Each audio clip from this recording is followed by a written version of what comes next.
6, 7, 8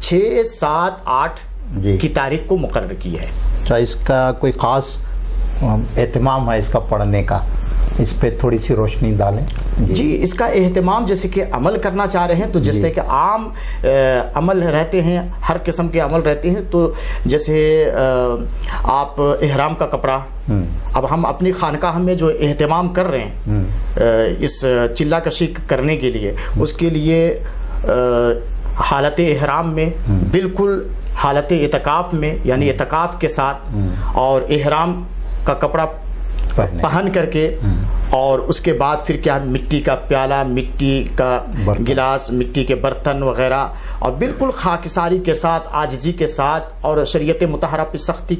کے ساتھ عمل کرتے ہوئے، صوم و صلات کی پابندی کرتے ہوئے، تمام فسق و فجور سے بچتے ہوئے، اور بالکل ترک جلالی کے ساتھ یہ عمل کرنا ہے۔ اچھا، تو یہ آپ کی خانقاہ میں پچھلے کئی سالوں سے یہ چلہ کشی کروائی جا رہی، تو کیا اس سال بھی اس کا اہتمام کیا گیا؟ الحمدللہ اس بار اور شور شرابے کے ساتھ، بالکل تسک احتشام کے ساتھ یہ عمل ہماری خانقاہ میں کرایا جا رہا ہے، اور اس میں ہندوستان بھر سے بڑے بڑے علماء کرام، مفتیان کرام، شورائے کرام بھی، اور اس کے بعد پھر مشائخ عظام بھی، سادات کرام بھی، عام و خاص سب لوگ آ رہے ہیں الحمدللہ، اور ان سب کے لیے ایک اجتماعی طور پر اجتماعی عمل کا اہتمام کیا گیا ہے۔ جی ہم دیکھیے کہ بہت سارے لوگ اس کو پڑھ نہیں سکتے، کوئی نہ کوئی ان کی وجہ ہوتی ہے، تو کیا اس کو سننے سے بھی کوئی فیض مل سکتا ہے؟ بالکل، کیونکہ چلے کا اہتمام نہ کر سکیں اور وہ سننا چاہیں، تو ایسا کوئی آپ کی خانقاہ سے بھی بہت سارے پروگرام آپ وظائف وغیرہ آن لائن کرتے ہیں، تو اس پروگرام کو بھی آن لائن کر رہے ہیں کیا؟ جی بالکل، جو لوگ اس میں اس چیز میں نہیں آ سکتے ہیں یا شرکت نہیں کر سکتے ہیں، یا کسی وجہ سے یہ چلہ نہیں کر سکتے ہیں یا عمل نہیں کر سکتے ہیں، پڑھ نہیں سکتے ہیں، تو ان سب کے لیے گھر بیٹھے سننے کا بھی اہتمام ہم اپنے یوٹیوب چینل تعلیمات صوفیہ پر، اور اگر آپ نے اپنے ناظرین کو آپ اپنے چینل پر بھی اگر نشر کرتے ہیں تو بہت بہت شکریہ۔ تو بہرحال اس کا بھی ہم نے اہتمام کیا ہے، تعلیمات صوفیہ یوٹیوب، ہاں یوٹیوب پر اور تمام سوشل میڈیا کے پلیٹ فارم پر ہم نے یہ اہتمام کیا ہے کہ رات کے 9 بجے سے لے کر کے 11 بجے تک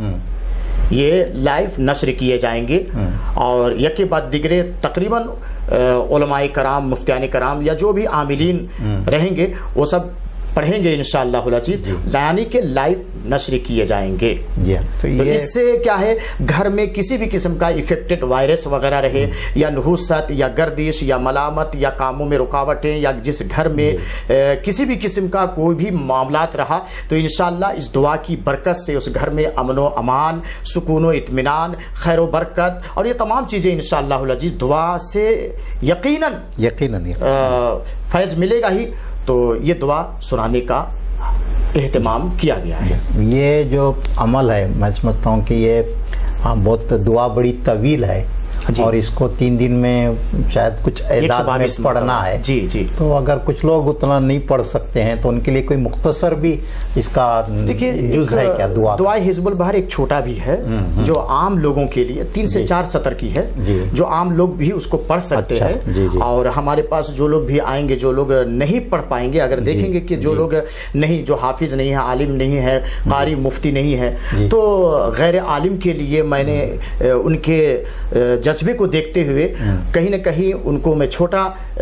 دعائے حزب البہر پڑھنے کے لیے میں کہوں گا، اور چھوٹے دعائے حزب البہر شریف کا اہتمام کراؤں گا، وہ رہنمائی آپ انشاءاللہ کریں۔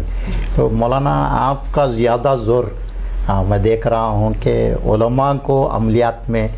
ماہر کرنے کے لیے آپ زیادہ دلچسپی لے رہے ہیں، بے شک۔ تو یہ دعائے حزب البہر سے بھی کیا موجودہ حالات میں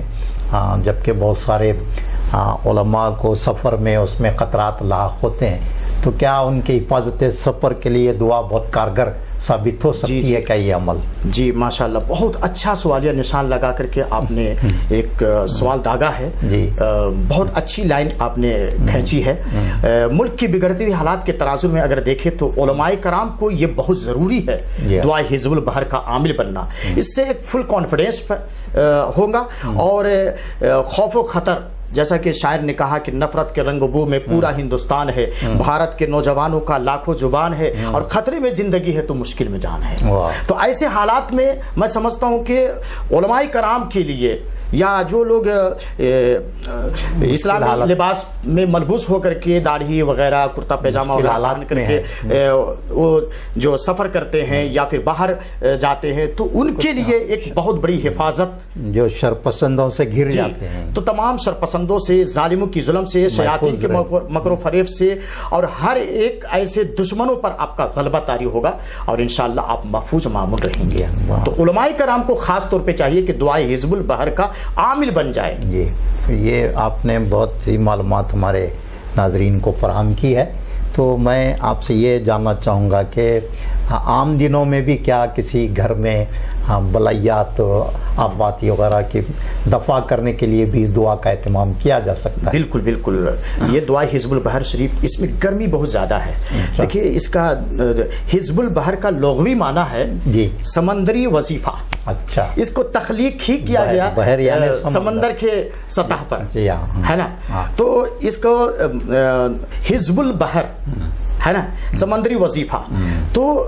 یہ ظاہر سی بات ہے، یہ آب حیات کی طرح ہے۔ اگر کوئی انسان اپنے گھر میں مشکل حالات سے نپٹنے کے لیے اگر گھر میں دعائے حزب البحر شریف کی تلاوت کرتا ہے، اس کا اہتمام کرتا ہے، تو یقیناً اس میں کوئی شک نہیں ہے، دریچے شک، کہ اس گھر سے بلیات دور ہوں گے اور جادو ٹونا اور ہر قسم کے زمینی و آسمانی بالاؤں سے ان کو نجات ملے گی۔ جی، تو یہ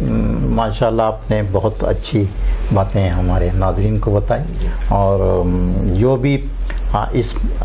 چلے میں شریک ہونا چاہتے ہیں وہ صوفی قالی وطر القادری صاحب سے رابطہ کر سکتے ہیں۔ ہم اسکرین پر صوفی صاحب کا نمبر آپ کو دکھائیں گے۔ ہم آپ کے بہت شکر گزار ہیں کہ آپ نے اس پروگرام میں ہمارے لیے وقت دیا، شکریہ۔ ناظرین، اسی کے ساتھ یہ گفتگو یہاں پر اختتام پذیر ہوگی۔ انشاءاللہ صوفی صاحب سے پھر ہم آئندہ مختلف موضوعات پر گفتگو آپ کے سامنے پیش کریں گے۔ شکریہ۔